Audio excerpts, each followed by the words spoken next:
Rated SPG. Striktong patnubay at gabay ng magulang ang kailangan. Maaaring may masiselang tema, lengguwahe, karahasan, sexual, horror o droga na hindi angkop sa mga bata.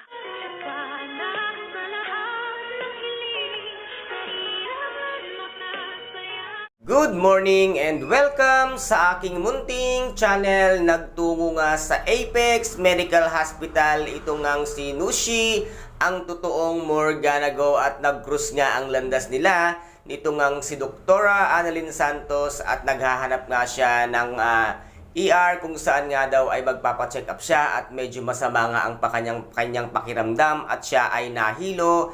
At nagkataon naman na kay Doktora Annalyn Santos nagtanong nga itong totoong Morgana na ngayon ay gumamit ng pangalang Nushi dahil nga sa paggamit nitong Moira ng kanyang pangalan, at dito nga ay napakagaan ng loob nga nitong si Nushi dito kay Doktora Annalyn Santos, at nasabi nga niya nang magpakilala si Doktora Annalyn Santos ay meron din siyang na-meet na isang Santos na nagtatrabaho din sa Apex Medical Hospital, at nasabi nga niyang si Miss Lynette Santos, at sinabi nga ng ating bidang si Doktora Annalyn na iyon nga ang kanyang nanay Lynette, at tuwang-tuwa naman itong ngang si Miss Nushi na sabi nga niya small world.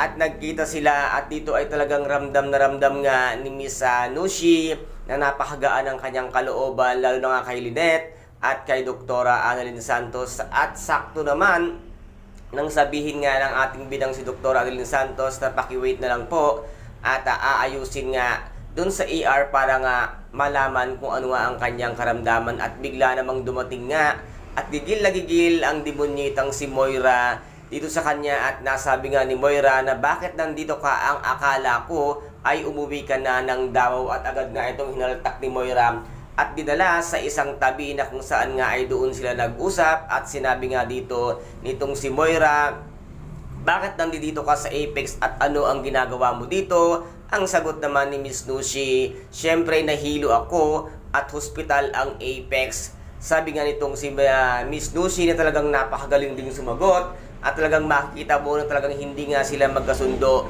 itong ang si Moira at itong si Miss Morganagong totoo. At dito nga ay talagang palaban itong si Miss Morganago at parang mas matapang pa siya kumpara nga dito kay demonyitang si Moira. At ngayon ay nasabi nga nitong si Moira na bakit dito ka nagpunta sa aking teritoryo, at laking gulat naman nitong ang si Miss Morgana na napunta raw siya sa kanyang teritoryo, at ang pagkakaalam daw niya ay hindi pag-aari nga nitong si Moira ang Apex Medical Hospital, kung hindi nga ang isa sa mga owner dito ay ang kanyang mama. Kaya nga nasabi niyang meron akong karapatan dahil ako ay anak din ng mama, at sumagot naman itong demonyitang si Moira na wala nga daw karapatan ang mga anak sa labas. Ngunit magaling talagang sumagot itong ang ating bagong si Miss Morganago, at sinabi nga niya dito, nahuli ka na sa balita dahil sa ngayon